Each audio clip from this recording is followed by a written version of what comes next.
Hey folks, Micah here. We're about to get started, but before we do, I just want to remind you that you can always get show notes for this and every other episode at ChristianTranshumanistPodcast.com.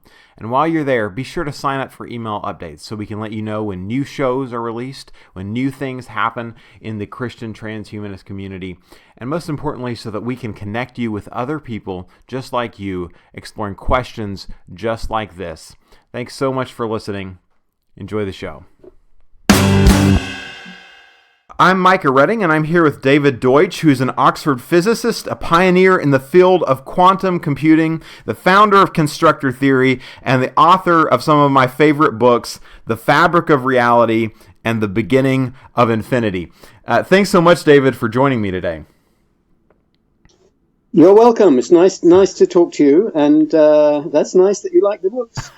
I love them, and I've recommended them to so many people over the years, and so I was listening to your interview with Sam Harris, and he started out with an apology, and so I think it would be appropriate for me to apologize as well, because some of the stuff you deal with is so deep and what I would say so profound that it's just going to be impossible to do it justice. And so I know some of my listeners will be people who are big fans of your work, and some will be new to it. So to both of those, we won't be able to really do all of your thought the justice it deserves. But I was thinking that maybe the place that would be best for us to start is the question of humanity's place in the cosmos.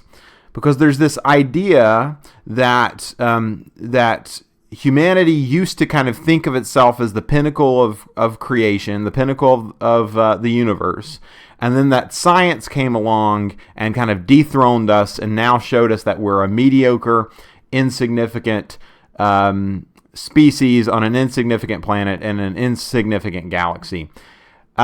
What's your take on that concept? Well, as you know, I comprehensively reject that.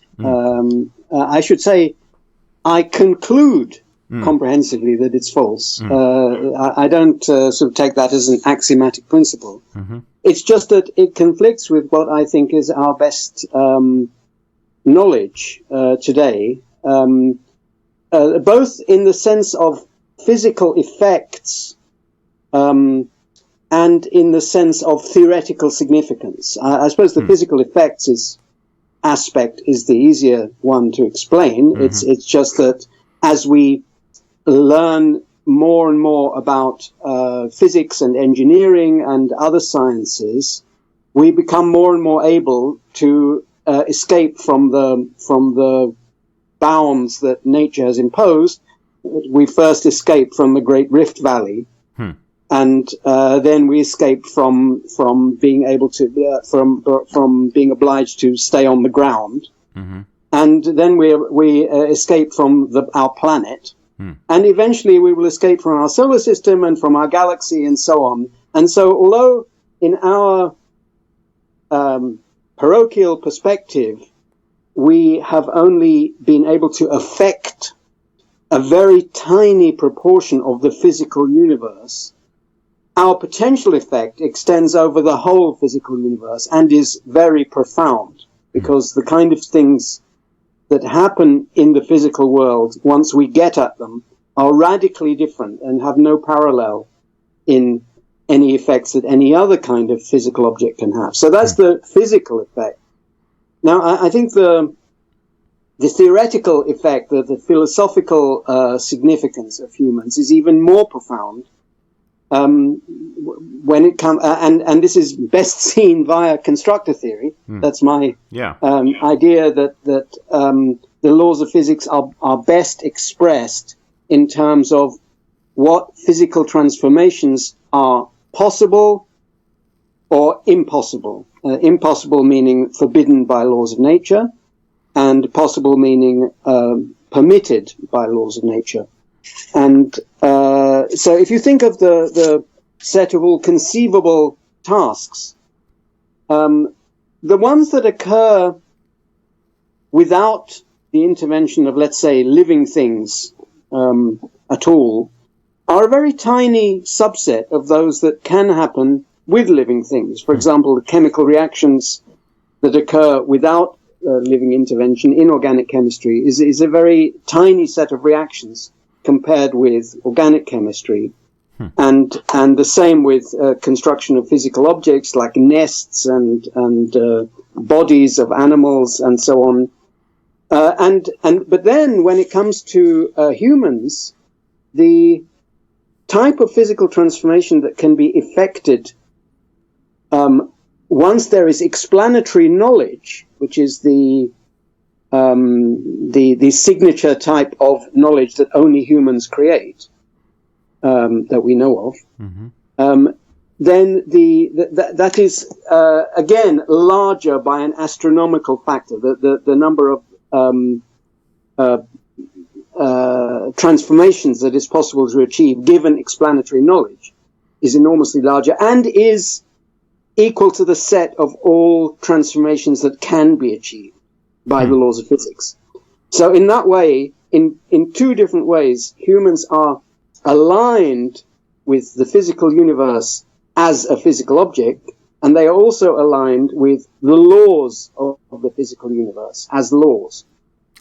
So there's something counterintuitive about that, because you're saying that the number of things that can happen without life and without intelligence is in a sense smaller than the things that can happen with life or with intelligence. Yes, tiny. But I think most people would think that's backwards. That we are small beings. That we don't. We're not, running a sun in our basement or something like that, right? There are things happening out in the universe that we're not doing specifically. Yes. Well, as I said, this is largely a matter of perspective. It's because in our experience in the past, we haven't had that much effect. We have only explored a tiny proportion of our potential in this regard. But as regards, whether we have an artificial sun in our backyard, in a small way we soon will when we have controlled fusion. Mm-hmm. But the point is that there is a fundamental connection built into the laws of physics between understanding and affecting. So in principle, anything that we understand, we can affect to the largest extent that is permitted by the laws of physics. Because the laws of physics don't permit us to make literally a star in our backyard because it wouldn't fit. And that's because of various laws of nature. But to make a star out of interstellar hydrogen is a task that's possible in principle. And there's if someone wants to claim that that's not feasible to human beings, that transformation is not accessible to human intentions, should we want to do it, then they'd have an uphill struggle, because ultimately there's no way that they can make that case without claiming that there's a law of physics preventing it. Yeah, so one way you've described this before, I think, is that our special relationship with the laws of physics. And yes. And that's a really interesting concept. I want to come back to that and kind of the concept of knowledge and so forth. But let's step back. One thing that you've talked about in several different contexts is the idea that that we actually don't live in kind of a normal spot in the universe. That our place in the universe is a little bit unusual, and that the usual places in the universe, or the average places, I suppose, are just completely dark and completely empty as we would normally perceive it. Is that an accurate statement? Yes, that's accurate. An accurate statement about intergalactic space and even interstellar space within the galaxy. While not quite as dark as that, is still a very cold and dark place compared with what we're used to. On the other hand, there is also the truth that even the best places on our planet for our evolution, which presumably the Great Rift Valley in Africa was one, is still extremely hostile to us. By human standards, by evolutionary standards, it's favorable to us in that it allowed us to evolve and it didn't make us extinct before we did evolve. But that's a very low hurdle to jump by human standards. By human standards, people talk about spaceship Earth when they try and make a metaphor for how well suited the world is to us. But spaceships would fail every possible safety check if they were as dangerous as the Great Rift Valley where we evolved. It had vermin, it had disease, it had extremes of various kinds of weather which would kill us, and indeed it did kill most of us before what we now regard as our natural lifespan. And so you're saying, okay, that there is no environment that is particularly suitable for us. Quite so.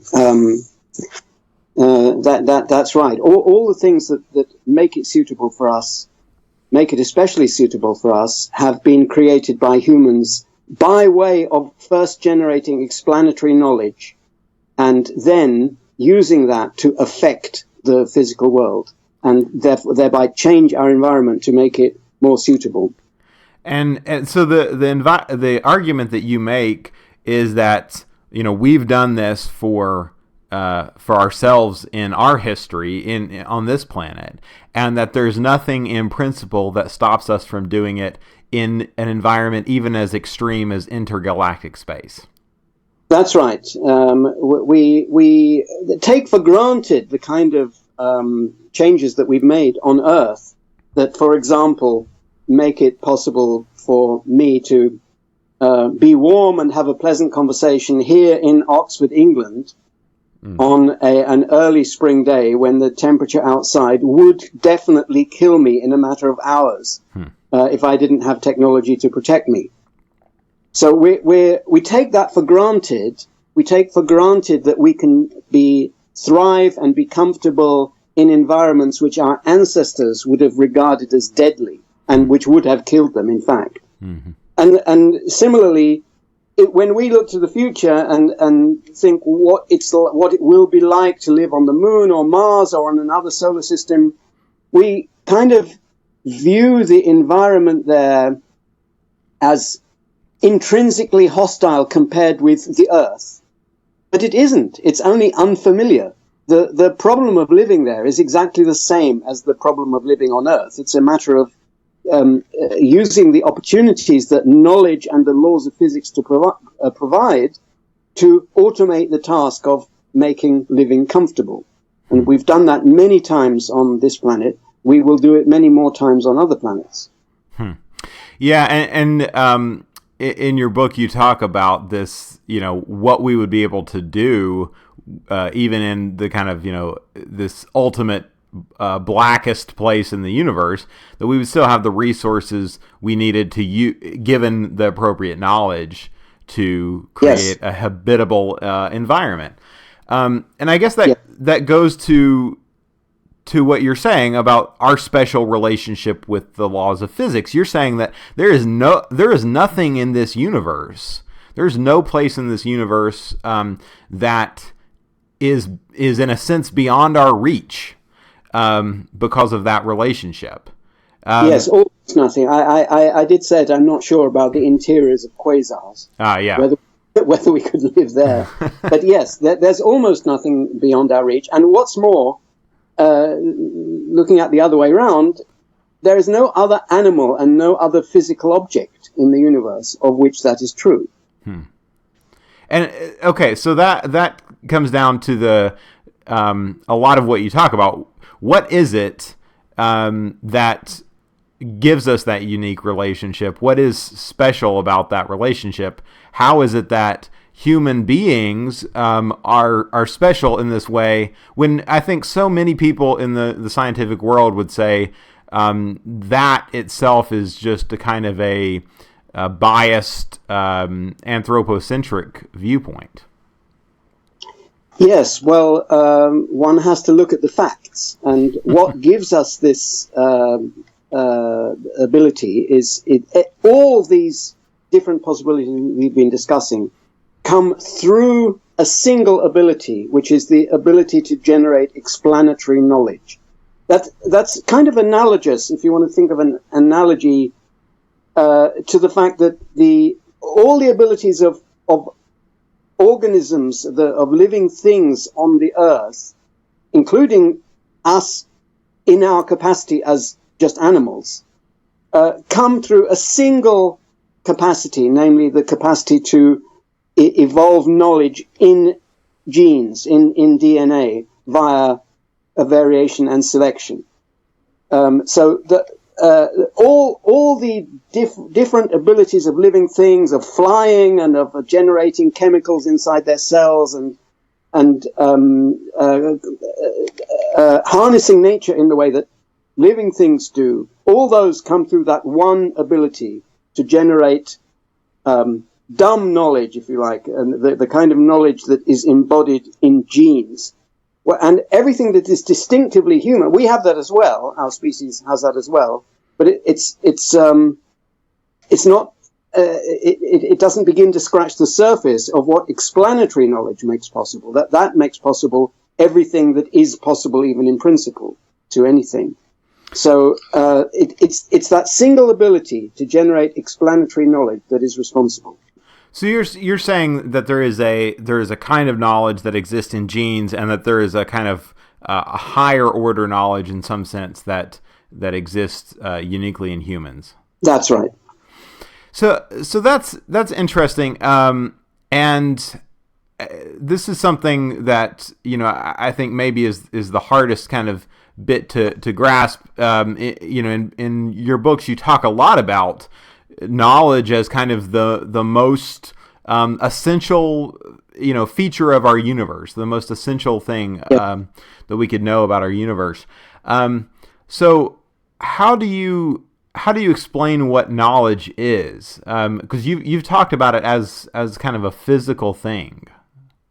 It's physical, yes, although it has properties that transcend any particular physical instantiation. So the kind of knowledge that is passing back and forth between you and me at the moment is being translated through lots of different physical objects which obey rather different laws. It's part of it's it's encoded in moving electrical and magnetic fields as it passes from one continent to another, but it's also in sound waves, and it's also in electrochemical neuronic signals. So information is a physical thing, but you have to understand that it obeys its own laws, just like electricity and magnetism do. I mean, all physical things are kind of unified. Now, knowledge is a special kind of information. It's information which can be used to achieve physical transformations, and which is necessary to achieve most physical transformations that are possible. And it is, in a sense, the most important of physical phenomena, because to understand how stars work, you need to understand nuclear physics and gravity and hydrodynamics and so on. And to understand how fish work, you need to understand biochemistry and so on. But the overwhelming majority of things that are possible and that will happen eventually, to understand those things, to understand why those things happen, you have to understand knowledge. So knowledge is the most needed, an understanding of knowledge is the most needed understanding to understand what happens in the physical world. Yeah, I think you used the example of looking at a star or something like that, and that the most important thing to know about that star is whether there are intelligent beings in the vicinity of it. Yes. Well, that is for most things you might want to ask. Yes. Mm-hmm. So if you want to ask, will it go out soon? Mm-hmm. You can answer, well, it won't go out soon unless there are intelligent beings there. If there are intelligent beings, you have to understand a lot more about it, because you have to understand a lot more about them to ask, will they want to switch off their star or to interrupt its light traveling to us or not? And that requires completely different kind of knowledge from the knowledge that we currently expect to encompass everything that we know about stars. Yeah. So life and intelligence and knowledge are really the most important factors in the universe, in the development of how star systems evolve, of how even galaxies evolve. Yes. Yeah. So that is both a huge concept and as I've already said, very counterintuitive to a lot of people. Can you talk about the concept of universal reach? And in the beginning of Infinity, you kind of lay out this idea that there is a difference between things that have finite reach and there are things that have infinite reach. And I think that's a pretty unusual concept for most people because it comes up in things like artificial intelligence. Will we be forever kind of behind intelligences and all kinds of different things. But you kind of used an example of Roman numerals versus place notation as a way to describe that. Can you unpack that a little bit? Yeah. So as you said, when we solve problems and create explanatory knowledge, usually the knowledge extends as far as the problem did. If we're lucky, we may not solve the problem, but usually the good outcome is that the knowledge extends as far as the problem, and then new problems will arise, and we have to generate new knowledge. But occasionally and this was the case with number systems. First, they had tallies where the number of marks on a stick was equal to the number of sheep, and you could do certain operations about counting sheep, whether you have lost or gained some, and so on. And then better systems were invented, like Roman numerals, where you didn't have to mark the rod 100 times to indicate 100 sheep. And eventually that evolved into a number system which is as good as you can get in that respect. It's as efficient a way of representing sheep and any other thing that numbers can be used for. It's as efficient as can be achieved using the laws of physics. So that's an example of universality in a number system. I think you're really asking about the particular kind of universality that human thought has. Is that because there are many kinds of universality? One important one is the universality of computation. The fact that one computer can compute basically the same things as any other, limited only by its speed and memory capacity, but not in its repertoire of computations. But you're interested in human universality.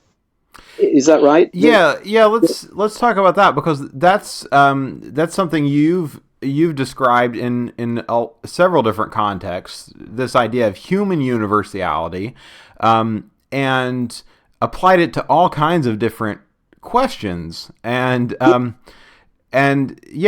think what you're suggesting is that not just that humans are this amazing thing, but in some sense that humans have reached a point beyond which there is, in a sense, no further ontological change, I guess. There's no further change in capacity to understand and control the world. Yes. Again, we're at any particular time like a computer. We're limited by the amount of hardware that we happen to have, but there's no limit to the amount we can make if we want to. This human universality, well, that's the universality in the distinctively human ability that we were talking about just a moment ago, about the ability to generate explanatory knowledge, explanatory theories. Now, there are various ways, I argue in the book, against all the possible ways that one might think that there might be a fundamental limitation on that. Mm-hmm. I argue that none of them make sense. All of them are equivalent to just arbitrarily limiting our knowledge with a supernatural edict. So one of the arguments, for example, is suppose there were a limit to how much we can understand, like Martin Rees suggested that there might be aliens out there in space somewhere who are as far above us in their capacity to think, not in their technology, of course, but that could be arbitrarily far ahead of ours, but in their capacity to think as we are ahead of chimpanzees.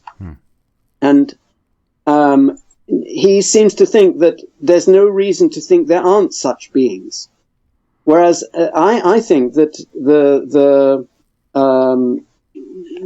point is, because of the universality of computation, which is a lesser thing, but which our brains are certainly have that because they are computers and can perform ordinary computations as well. Because of that, and because computation is itself universal in that everything physical can be described by computations. We know that from the laws of physics. So all these things come together. Mm-hmm. Because of those two forms of universality, anything that the aliens can think, can understand, we could be represented as a computer program.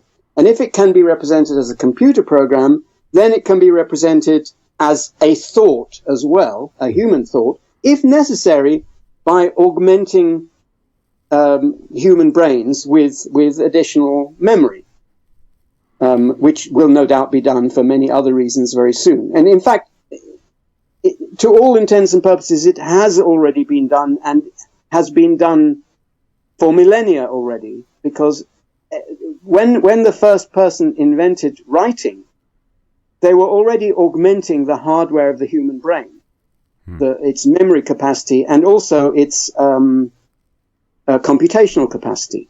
And so when people throw up their hands at the idea of augmenting the human brain with computers, they are simply and saying that such a thing wouldn't be human anymore. They are simply making the same mistake as thinking that you're not really human if you use a pencil and paper to do your calculations.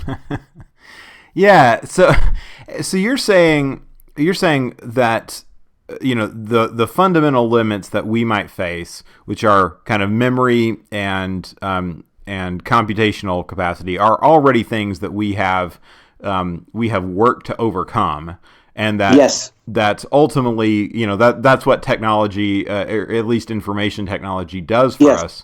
It extends our brains in that way, or the ability of our brains. And you're saying that because we know that our brains are at least what a computer is, that we then know that everything that's possible in the universe, every concept that's possible in the universe, can be modeled in our own brains. That is correct. So that is, that I think is a lot to swallow for a lot of people. But how do we know something like this? How do we know that our brains are computers, or that they have those kinds of functionality?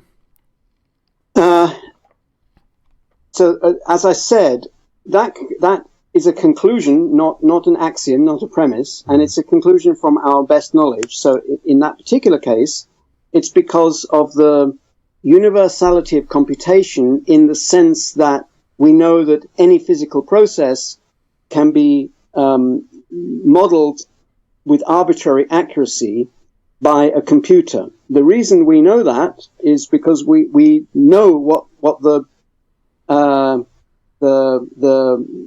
fundamental language in which the laws of physics are expressed is, namely the laws of quantum mechanics and relativity. They underlie all the other laws of nature that we know.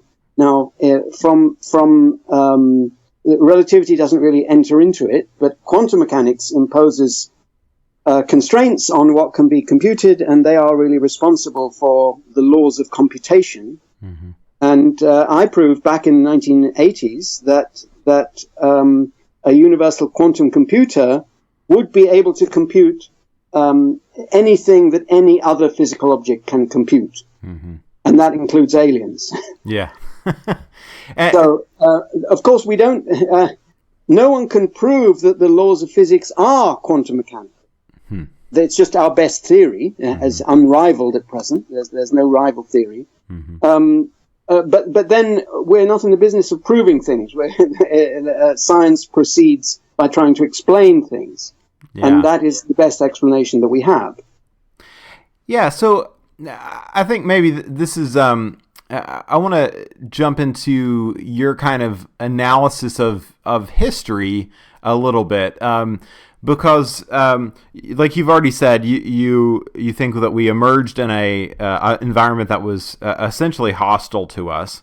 That we were able to kind of leave that environment due to gaining knowledge. First to improve it, and then to leave it, and then to improve the environments we found, and so on.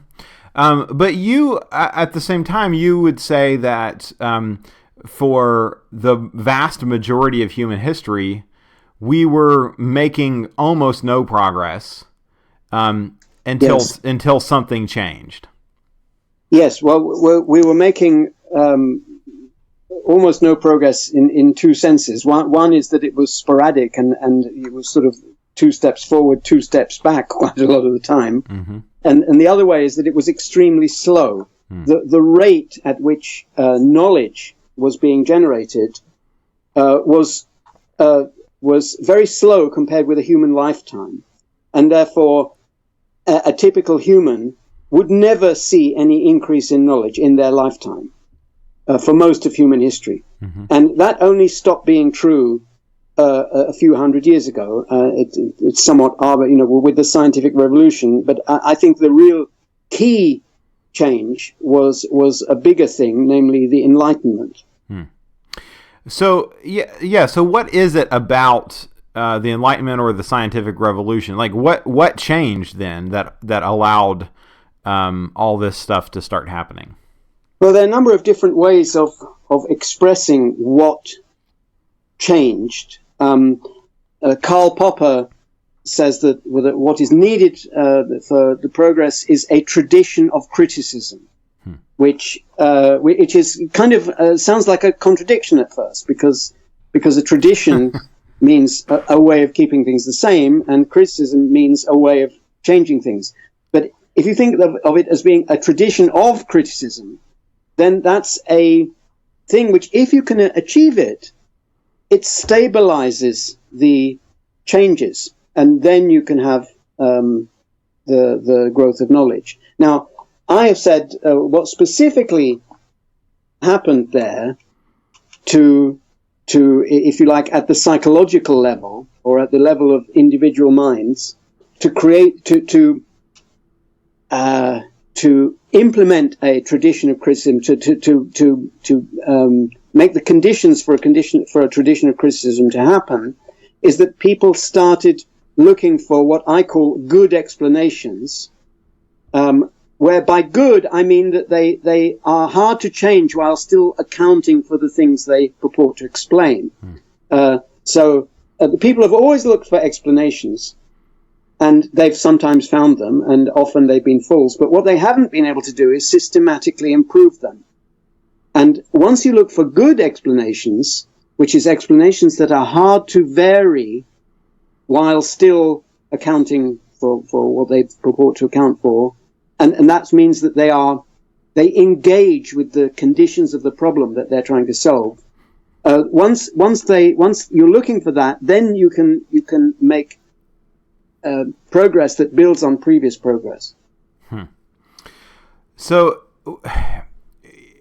is there anything? So this idea that explanations that are hard to vary, I think that I resonate with that, and maybe have instinctively. I've had a kind of motto that for myself that truth is the thing that you can't shake once you've grasped it or something, and so that seems to be similar to what you're saying, right? That this is a very particular, like it's an explanation that's very particular. Yes. So any kind of variation breaks it. Yes. Although there are other ways of stabilizing ideas, irrational ways. But yes, if your ideas are stabilized by their engagement with the problem, then that's a good explanation. By the way, even being a good explanation doesn't guarantee truth.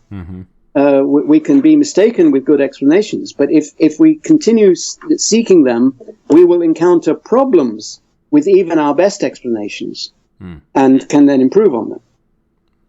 So you're saying that for whatever reason, something happened during the Enlightenment or during the Scientific Revolution, which kicked off this culture of looking for good explanations, and then a tradition of criticism around those good explanations. Yes, and that itself, that process itself, is then the thing that that means we can just keep going from here to infinity, basically.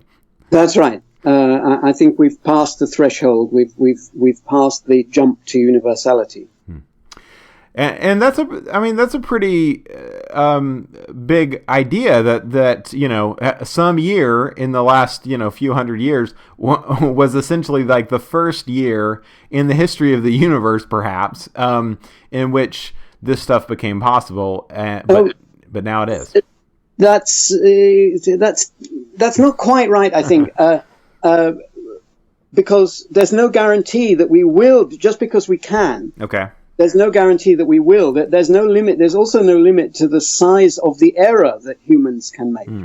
And it's conceivable that we will end the Enlightenment, or even that we'll wipe ourselves out, like most species have done. Unlike any other species, we are capable of not wiping ourselves out, but that's only capable. And I speculate in my second book, The Beginning of Infinity, that many attempts to form a tradition of criticism occurred during history. I suggest ancient Athens and Renaissance Florence as two examples.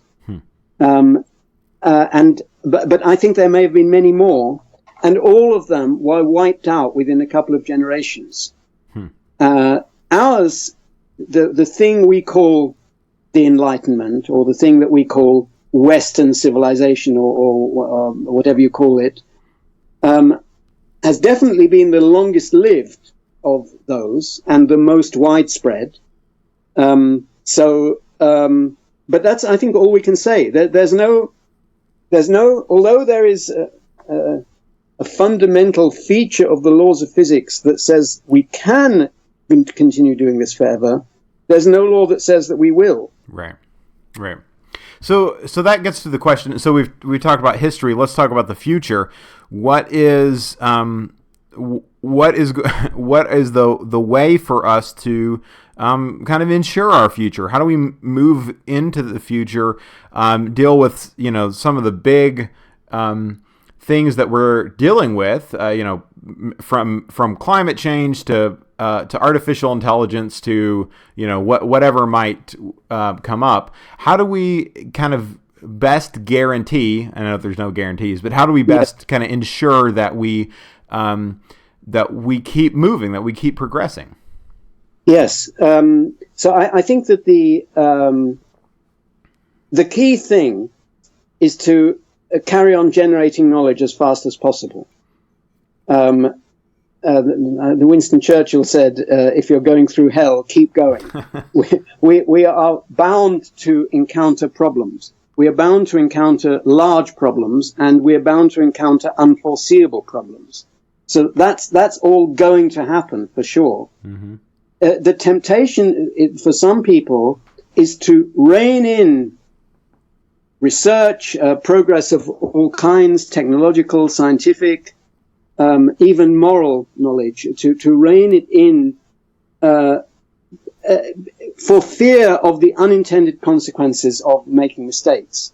But this is a terrible idea, because there is no way of avoiding mistakes. The universe doesn't provide that. The universe only provides a means of solving problems, not preventing them from happening, and especially unforeseen problems. And in the case of the problems that are caused by mistakes in general, human mistakes, I mean, some we caused by nature, some will be caused by human mistakes, and especially those that are caused by human moral mistakes, i.e. malevolence. We have to take into account the fact that malevolent humans have creativity at their disposal as well. They too can generate explanatory knowledge. And so how do we make sure that the good guys continue to defeat the bad guys forever? Well, I think that the good guys, although we are the same, good guys are the same as the bad guys in regard to capacity, inherent capacity, there is one advantage that good has over evil, which is that, as I said at a debate recently, the bad guys are wrong, and the enemies of civilization are wrong, and therefore they, unlike the good guys, have an inherent interest in preventing their ideas from changing. And that's why they are always worse at generating knowledge than the good guys. If we try to rein in our knowledge creation because of fear of the effects of technology or whatever, then we are destroying our only advantage. Quite apart from it being useless anyway, because problems are inevitable. But for those specific kind of problems, it's exceptionally perverse to try to limit the growth of knowledge. So this is and therefore also we must get used to jarring changes. They will happen faster and faster. So long as we keep the tradition of criticism alive, we don't know what even that will look like in the distant future. At the moment we have various traditions of criticism, like liberal democracy in politics and capitalism in economics and peer review in science, and that we have those institutions. The particular institutions are not going to survive forever, but the property of being a tradition of criticism has to survive, or we're doomed. Yeah, so you apply the same thinking to the democratic process, which is interesting. So explain that a little bit. How does that make sense? How is democracy like this process of knowledge generation that occurs in science or rationality?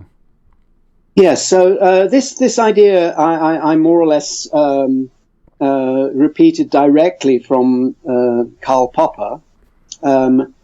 his theory of politics is essentially the same as his theory of the growth of knowledge in science. That the idea is that political policies are theories; they are ideas, which there is no guarantee that they'll be right or that they'll be true, and we must assume that they are not true and will cause problems which, unless they are solved, will end the political culture in question. So we, in politics, just like in science, we need a tradition of criticism, and it has the same paradoxical and yet possible feature that it does in science. For most of human history, those two things never went together. Tradition and criticism never went together. But after the Enlightenment, they did. We have traditions which stabilize change. Again, seems like a contradiction in terms. Yeah. But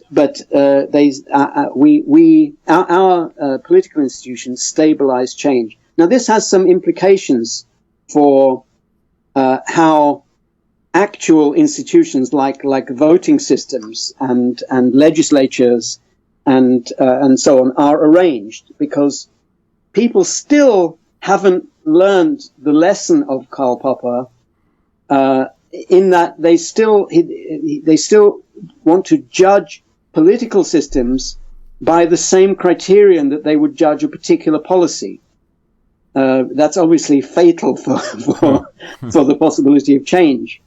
Improvement. So they want to make a system that is most likely to make the right choice, for example, to make the right policy, to elect the right leader, and so on.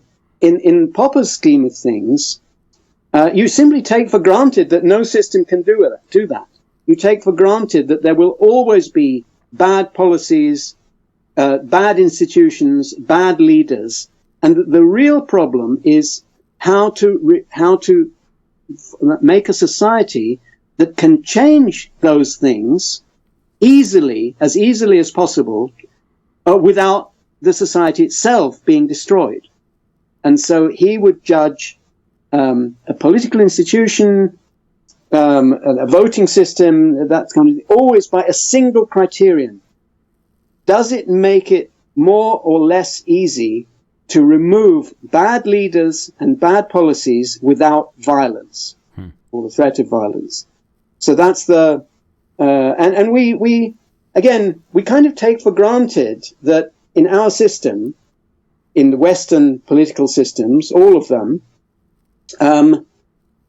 a politician, a leader, you may have been in power for several years, has been used to everyone doing what he says, and is sure that the rival leaders, with their bad policies, will ruin the country or even the world, and then they lose an election, and despite still thinking that the rival policy is bad, they quietly leave office. Not only do they quietly leave office and shake hands with the new leader, they would fight and die to make sure that leader and not themselves stays in power. That's an amazing thing that we have achieved. It's been achieved very, very rarely in history, and when it has been achieved, it's been soon destroyed. Wow! But it's very precious. Huh? Yeah, that's really interesting. That is true. Where the handoff of power is in a sense more important than the power itself. Yes, much more. Let's talk about one thing that kind of connects to our earlier discussions. You wrote an article a while back in which you argued that AI is a philosophical problem. I don't know if I'm characterizing that correctly, yes. But we're talking about, of course, the world is full of artificial intelligence of various kinds, but you're talking about artificial general intelligence, an intelligence like our own. Yes. And you're suggesting that, contrary to what some people might think, we're not going to get there just by kind of cranking up the clock speed over time. That's right, or even by making better algorithms of the kind that search engines have and game playing programs have. The thing is that intelligence that's, as I think you said, like ours, intelligence that's like ours, according to me, that means that it has the property of being able to create new explanations. That's our distinctive feature. I think I called it the distinctively human feature, but that's not general enough, because it might exist in aliens as well, and eventually it will exist in artificial intelligences as well.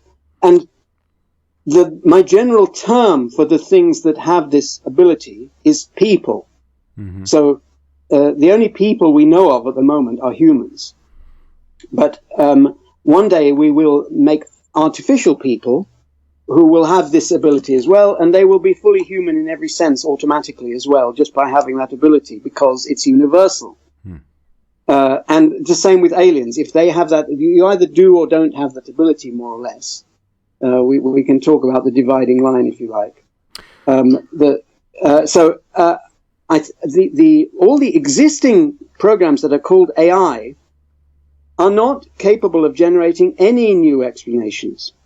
And the easiest way to see that is by seeing that you can write a program to determine whether a particular other program has the ability in question. For example, if somebody purports to have a program that plays good chess, then you can have a criterion in another computer program for whether it plays good chess. But you can't have it's intrinsically impossible to have a criterion, to implement in a computer program a criterion for whether somebody has generated a new scientific explanation. Because to have that criterion, you'd first have to have the explanation, and therefore it wouldn't be new. So why is it, what's the difficulty in, I mean, just to put this kind of simplistically, what's the difficulty in just sitting down and writing the algorithm that's going to create that new knowledge or whatever? But for this same reason, every other computer program that we write, before we write the algorithm, we know what property the algorithm is going to have, like what the desired output is for a given input. For a explanation generator, we precisely can't do that because we don't know what the new explanation is before we have it. So the task is different.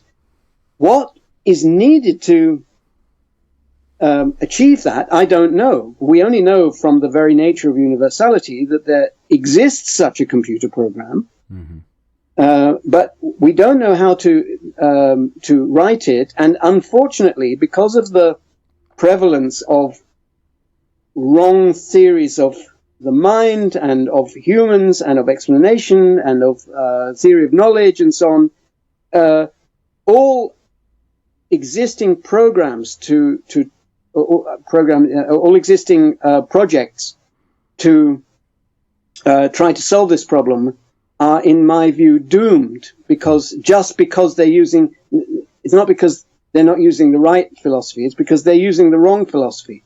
We have to stop using the wrong philosophy and then use the right philosophy, which I don't know what it is. That's the difficulty. So you're saying as well that there is, that this process that exists in our brains, and that makes us persons, is something we completely don't understand. We don't understand how it works. We know it's there. We know it can be implemented in a computer, but we don't know what it actually is. Yes, we know some things about it, like you said. We know that it can be implemented in a computer.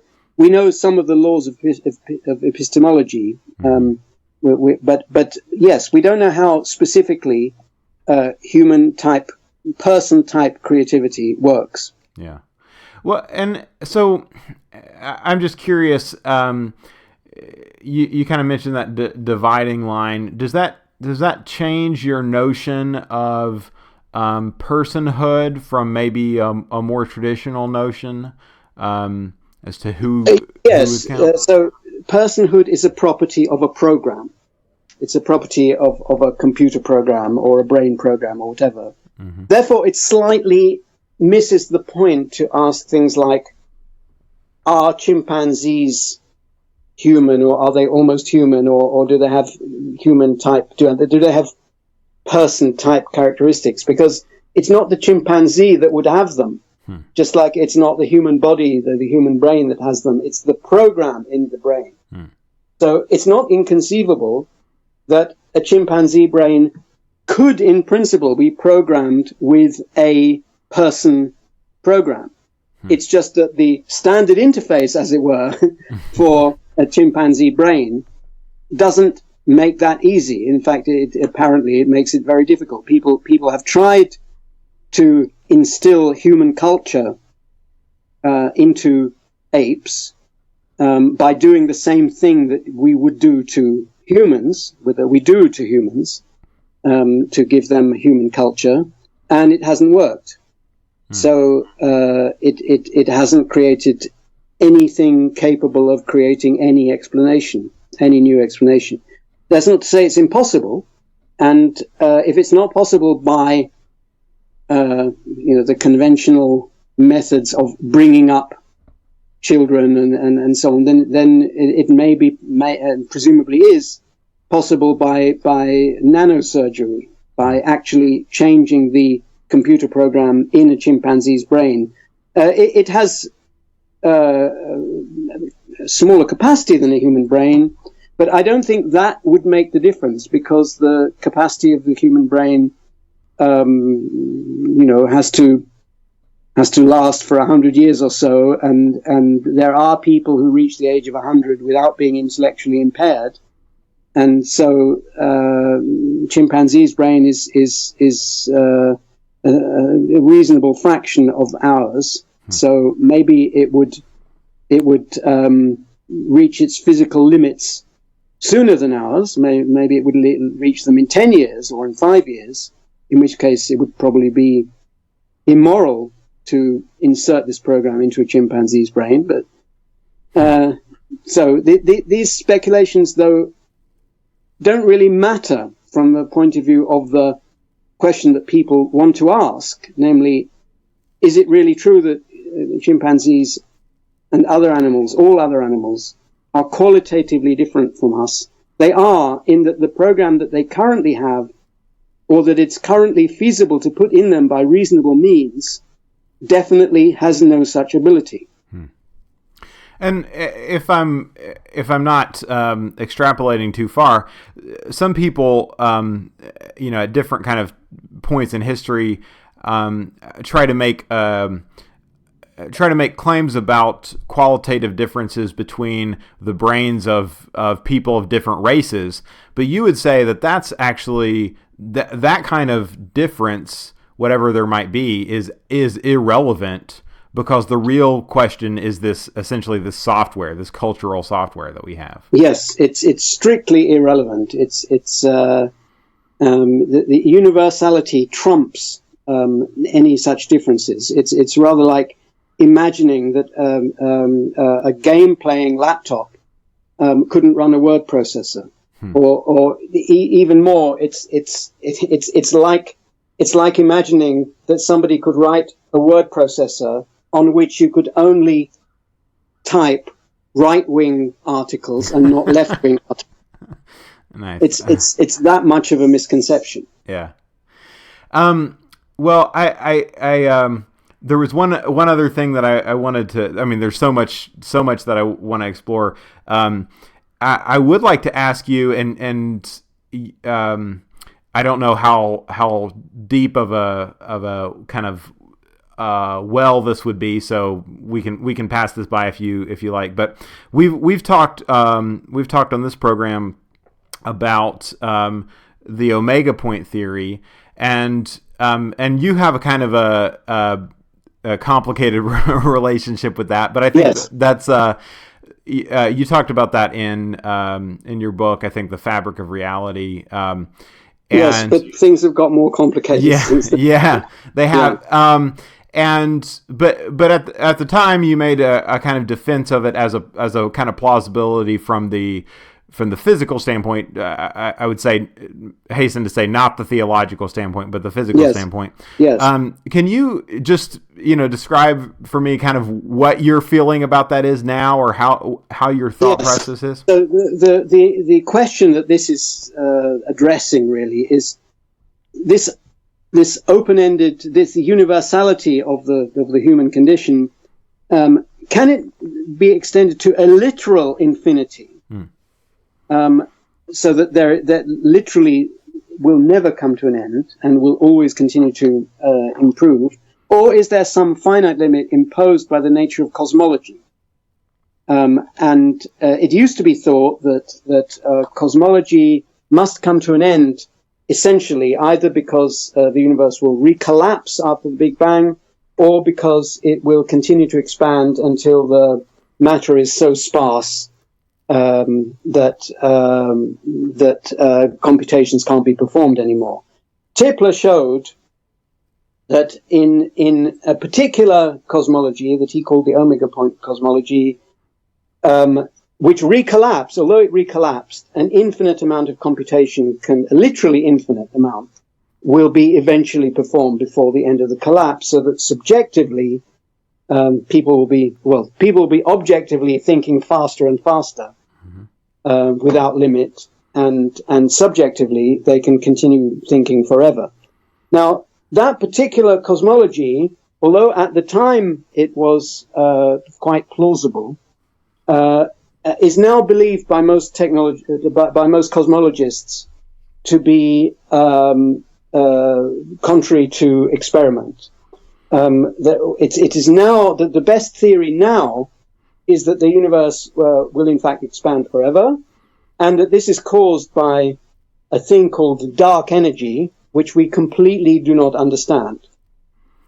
So we've gone from cosmology that was understood well enough to be able to say that the omega point cosmology of Tipler is possible, and in my view was very plausible, to saying that our best guess is that cosmology isn't possible, but also that we understand it much less now than we did before. It's a wonderful thing about science that we can make progress by realizing that we don't understand something as well as by realizing that we do. So there have been suggestions that in the dark energy cosmology, if that really is true, that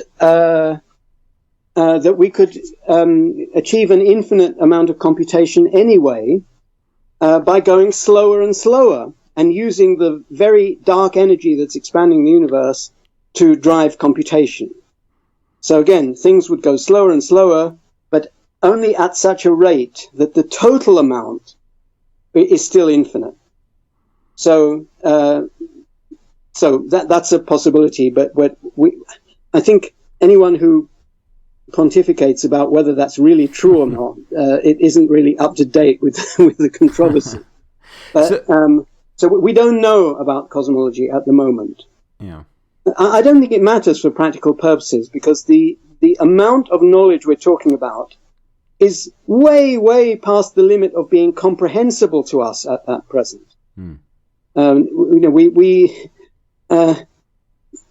Words fail me. It's so far beyond any conceivable planning horizon that it doesn't make any difference whether you think that the growth of knowledge will never end, or whether you think that it will only end in 10 to the 10 to the 10 years.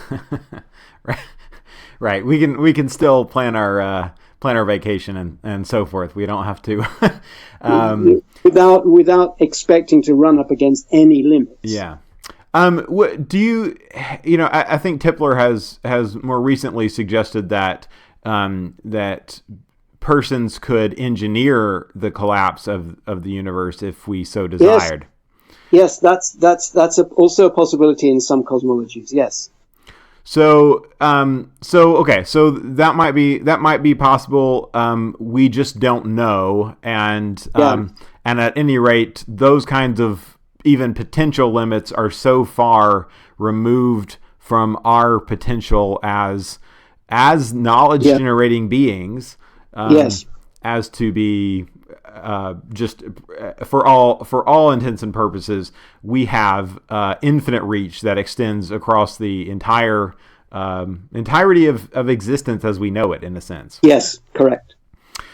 All right. Well, that's a great place to stop. I would love to talk. I would love to go into your take on morality and so many other things here, but I think that's probably enough blown minds for today. So, but is there a good place where people can kind of keep up with your most recent publications or your most recent work? I'll put links to books in the show notes, but anything else you'd like to link to, or? Yeah, that's my website, I suppose, because everything else that's connected with me is linked from there. Mm-hmm. So, daviddeutsch.org.uk, I think it is. Okay. There's also the Construct Theory website, but that my website links to everything, including my Twitter feed. Okay. Well, I'll put links to that definitely, and links to the books, which I definitely will recommend to everyone. But thanks, David, so much for having this conversation, and hopefully we can reconnect sometime in the future. Very nice and very interesting talking to you. All right. We'll see you later. Okay. Bye then. Bye.